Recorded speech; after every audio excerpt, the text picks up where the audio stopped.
Sex problem के लिए homeopathic medicine Calcarea carb का इस्तेमाल कैसे करना चाहिए, आज हम लोग इस वीडियो में ये बात जानने वाले हैं। दोस्तों, आप लोगों में से कई लोगों ने मुझे ये पूछा है कि डॉक्टर साहब, आपने कई पेशेंट का यौन समस्या कैलकेरिया कार्ब से ठीक कर दिया है, पेरोनिस की समस्या, लिंग का टेढ़ापन की समस्या कैलकेरिया कार्ब से ठीक किया है, शॉर्ट फेलुलम की समस्या कैलकेरिया कार्ब से ठीक किया है। तो पुरुषों की समस्याओं में इतने सारे लोगों में आप इस मेडिसिन का इस्तेमाल किए हैं, तो हम लोग ये जानना चाहते हैं कि आप इस मेडिसिन के भीतर कौन कौन सी सिम्टम्स देखते हैं, कौन कौन सी वो बातें देखते हैं किसी को रिकमेंड करने से पहले। तो आज इस वीडियो में मैं आपको ये बताऊंगा कि कैलकेरिया कार्ब को सेक्स प्रॉब्लम के भीतर मैं किन सिम्टम्स के आधार पर इसको मैं प्रेस्क्राइब करता हूं और उसको इस्तेमाल कैसे करना चाहिए, ये भी हम लोग जानेंगे। तो सबसे पहले मैं आपको ये बताना चाहूंगा कि दोस्तों, कैलकेरिया कार्ब जो होम्योपैथिक मेडिसिन है, ये एक बहुत बड़ी पॉलीक्रस्ट, बहुत बड़ी एंटीसोडिक रेमेडी है।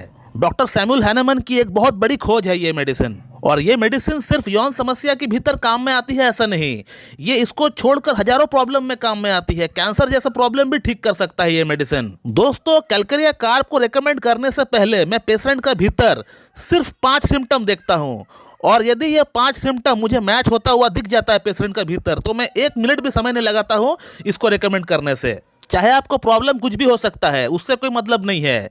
अगर ये 5 सिम्टम मैच होता हुआ दिख जाता है तो आप कोई भी प्रॉब्लम लेकर आप मेरे पास आएंगे तो मैं आपको यही मेडिसिन दूंगा। क्रॉनिक केसेस के भीतर और पुरुषों की यौन समस्या को ठीक करना इस मेडिसिन के लिए कोई बड़ी बात है ही नहीं।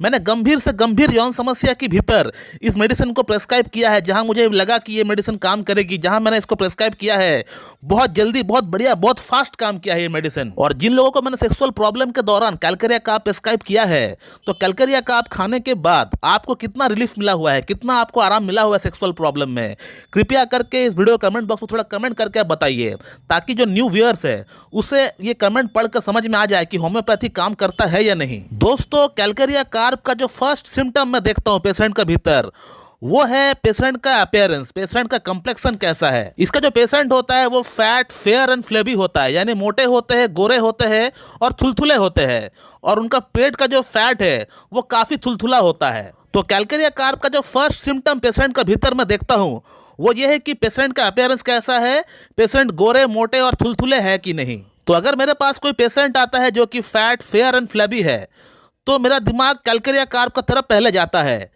लेकिन आगे की जो सिम्टम्स है, 3-4 सिम्टम्स और है, वो डिसाइड करेगी कि असल में ये कैलकेरिया कार्ब है भी या नहीं। क्योंकि सिर्फ पेशेंट को देखकर हम लोग मेडिसिन नहीं दे सकते हैं, इसकी आगे की जो पॉइंट्स है वो भी मैच होना चाहिए। इसका जो सेकंड सिम्टम है वो ये है कि ये जो पेशेंट है ये बहुत चिली पेशेंट होता है। चिली पेशेंट का मतलब इसको ठंड से परेशानी बहुत ज्यादा होता है। जो भी प्रॉब्लम्स इनका एग्रावेट होता है वो ठंड के महीनों में इनका प्रॉब्लम बढ़ता है। अब वो प्रॉब्लम कुछ भी हो सकता है, उसको पेट में ही प्रॉब्लम हो सकता है, उसका गैस बहुत ज्यादा फॉर्म हो रहा है, हो सकता है विंटर में, हो सकता है उसको गले में जो है प्रॉब्लम हो जाता है, गले में दर्द होता है, या उसको कोई और प्रॉब्लम हो जाता है, बीपी उसको ठंड में बढ़ जाता है, या उसका हेयरफॉल होता है ठंड में। तो कहने का मतलब ठंड से एग्रावेशन होता है। ये सेकंड पॉइंट हो गया।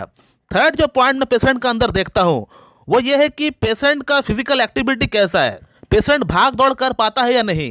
क्योंकि कैलकेरिया कार्ब का जो पेशेंट होता है उसको थोड़ी सी चलने में ही उसका सांस फूलने लगता है, और फेस से पसीना बहुत ज्यादा आता है, सर से इनको पसीना बहुत ज्यादा निकलता है। पेशेंट आपको खुद कहेगा कि सर मुझे पसीना बहुत ज़्यादा आता है, लेकिन सर से आता है पसीना, थोड़ा सा अगर मैं चाय पी लेता हूं तो मुझे पसीना बहुत ज़्यादा आता रहता है। तो थर्ड सिम्टम यह है कि पेशेंट भागदौड़ वाली काम बिल्कुल नहीं कर पाता है, उसको घबराहट होती है, बेचैनी होती है, इसको सांस फूलता है, और उसी के साथ उसको फेस में, उसका हेड से उसको पसीना बहुत ज़्यादा आता है। चाहे थोड़ा सा अगर चाय भी पी लेता है, और वो विंटर में भी आता है, ऐसा नहीं कि वो पसीना सिर्फ समर में आता है, इवन विंटर में भी पसीना आता है हेड से। कैलकेरिया कार्ब का जो फोर्थ सिम्टम होता है वो ये है कि इसका पेशेंट को मल त्याग करने की इच्छा ही नहीं होता है। 2-3 दिन हो जाता है लेकिन इसको मल त्याग करने की जो एक अंदर से इच्छा होता है, जो फीलिंग्स होता है, वो फीलिंग्स आता ही नहीं है। तो हो सकता है आपको क्लिनिकल प्रैक्टिस के दौरान ऐसा पेशेंट बहुत कम मिले जिनको मल त्याग करने की इच्छा 2 से 3 दिन में एक बार होता हो। लेकिन अगर ऐसा भी पेशेंट मिलता है जिस पेशेंट को अक्सर कॉन्स्टिपेशन की प्रॉब्लम लगा रहता है, तो वहां पे भी आप कैलकेरिया कार्ब को रेकमेंड कर सकते हैं। मगर कैलकेरिया कार्ब का पेशेंट का स्टूल हार्ड नहीं होता है, ब्रायनिया की तरह हार्ड नहीं होता है, इसका स्टूल नरम ही होता है या सेमी सॉलिड ही होता है, मगर इसको अंदर से जस्ट इच्छा नहीं होता है मल त्याग करने की। वो अंदर से जो प्रेशर जनरेट होता है वो प्रेशर इनको जनरेट नहीं हो पाता है। कैलकेरिया कार्ब का जो 5वां सिम्टम मैं पेशेंट के अंदर देखता हूं वो ये है कि कैलकेरिया कार्ब का जो पेशेंट होता है ये बहुत बातूनी होता है, मतलब बहुत ज्यादा बोलने वाला होता है इसका पेशेंट को अगर जस्ट पूछा जाए कि आप क्या काम करते हैं तो वो पेशेंट सब कुछ बताएगा स्टार्टिंग से लेके एंड तक कि कैसे उसको काम मिला, कैसे वो पढ़ाई किया, इससे पहले वो कौन सा काम किया करते थे, A to Z वो सब कुछ बताएगा आपको। केस टेकिंग के दौरान इसका पेशेंट से जब भी मैं सवाल करता हूँ तो इसका जो आंसर आता है वो हमेशा बढ़ा चढ़ा कर लंबा चौड़ा आंसर आता है, इन शॉर्ट में आंसर नहीं आता है। तो ये है कैलकेरिया कार्प का वो 5 रेयर सिम्टम। इसके अलावा और एक मैं पिकुलियर सिम्टम आपको बोल देता हूँ, पिकुलियर कोई रेयर सिम्टम मैं आपको बोल देता हूँ कैलकेरिया कार्प का। वो ये है कि इसका पेशेंट जब भी शराब पीता है, अल्कोहल पीता है, तब उसको काम करने में अच्छा लगता है, काम करने में उसको मजा आता है, उसका दिमाग खुल जाता है। ये कैलकेरिया कार्प का बहुत ही वेल की नोट सिम्टम है। मुझे आज तक बहुत पेशेंट ने ये कहा कि सर जब भी मैं शराब पीता हूँ, अल्कोहल पीता हूँ, तो मेरा अंदर काम करने का इच्छा जग जाता है। वैसे तो मेरा अंदर सुस्ती हमेशा बना हुआ रहता है, काम करने का मन नहीं करता है, काम को टालते रहता हूँ, लेकिन जब भी मैं थोड़ा सा अल्कोहल पीता हूँ तो मैं पूरी तरह वर्कोहॉलिक बन जाता हूँ, अपना काम के प्रति पूरी तरह समर्पित हो जाता हूं। इसके अलावा कैलकेरिया कार्प की 1-2 सिम्टम और है जो मैं आपको ऐड करना चाहूंगा इस वीडियो में। वो ये है कि कैलकेरिया कार्प का जो पेशेंट होता है इसे अंडे खाने की बहुत ज़्यादा शौक होता है, एग इनको बहुत पसंद होता है। दूसरा, कैलकेरिया कार्प का पेशेंट को मिल्क पचता नहीं है, दूध पचता नहीं है। थर्ड, कैलकेरिया कार्प का जो पेशेंट होता है नॉर्मली उसका भूख प्यास ठीक रहता है, लेकिन जब इनका कोई शारीरिक समस्या इनको डेवलप हो जाता है, कोई प्रॉब्लम्स इनका अंदर आ जाता है, तो उस समय उसका भूख बढ़ जाता है। तो ये कुछ एक्स्ट्रा सिम्टम्स ऐड कर दिए हम कैलकेरिया कार्प के लिए, इसे भी मैं देखता हूँ। तो ये जो 5 से 6 सिम्टम हमने आपको कैलकेरिया कार्प के गिनाए, यदि आपका भीतर ये मैच हो रहा है और आपको यौन समस्या है, आपको सेक्सुअल प्रॉब्लम है, तो कैसा भी यौन समस्या क्यों ना हो, किसी भी तरह का, कितना भी पुराना, कितना क्रॉनिक से क्रॉनिक यौन समस्या क्यों ना हो, ये जड़ से समाप्त कर देगी। सिर्फ यौन समस्या नहीं, पेशेंट को अगर कैंसर भी है, पेशेंट को अगर ट्यूबरकुलोसिस है, पेशेंट को अगर ट्यूमर है, या फिर पेशेंट को अगर रेस्पिरेटरी रिलेटेड कोई प्रॉब्लम है, या फिर पेशेंट का स्किन में कोई प्रॉब्लम है, उसको विटिलिगो की प्रॉब्लम है, तो हर तरह की हर समस्या इससे ठीक हो जाएगी। सिर्फ ये 5 से 6 सिम्टम आपका भीतर मैच होना चाहिए। अब इस मेडिसिन की अगर डोजेस की बात करें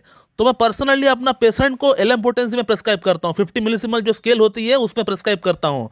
जो मेरे पेशेंट है उनको पता भी होगा, लेकिन 50 मिलीसीमल स्केल जो है हमेशा हर जगह पे अवेलेबल नहीं होता है, और अगर अवेलेबल हो भी जाता है तो इसको आप बना नहीं पाएंगे। तो आप एक काम कर सकते हैं, यदि आपका भीतर ये सिम्टम मैच होता है तो आप कैलकेरिया कार्प को 6H पोटेंसी में लेकर आइए, 6 पावर में लेकर आइए, और उसका 2-2 बूंद सुबह, दोपहर, शाम आप कंटिन्यू 1 महीना आप लीजिए। कंटिन्यू 1 महीना लेने के बाद आप कैलकेरिया कार्प को 30 पोटेंसी में लेकर आइए और 2-2 बूंद सुबह शाम करके लीजिए। इसको भी कंटिन्यू आप 1 महीना लीजिए। उसके बाद इसको भी 1 महीना लेने के बाद आप कैलकेरिया कार्प 200 पोटेंसी में लेकर आइए और उसका 2-2 बूंद हफ्ते में 1 बार करके आप लीजिए। कैलकेरिया कार्प 200 को भी आप 1 महीना लेकर बंद कर दीजिए। और इसका मेडिसिन को इस्तेमाल करने का तरीका ऐसा होता है, 2 बूंद 2 चम्मच पानी के साथ आपको मिलाकर पीना पड़ेगा, डायरेक्ट अपना जीभ पे मत डालिए आप। इतना में ही आप देख पाएंगे कि आपका यौन समस्या काफी हद तक ठीक हो चुका है। और यदि पूरी तरह ठीक नहीं हो रहा है तो आप आगे का ट्रीटमेंट किसी एक अच्छी क्लासिकल MD होम्योपैथ के पास जाकर करवा लीजिए तो ठीक हो जाएगा। तो दोस्तों मैं इस वीडियो को यहीं पे एंड करना चाहूंगा। So thank you very much and have a good day.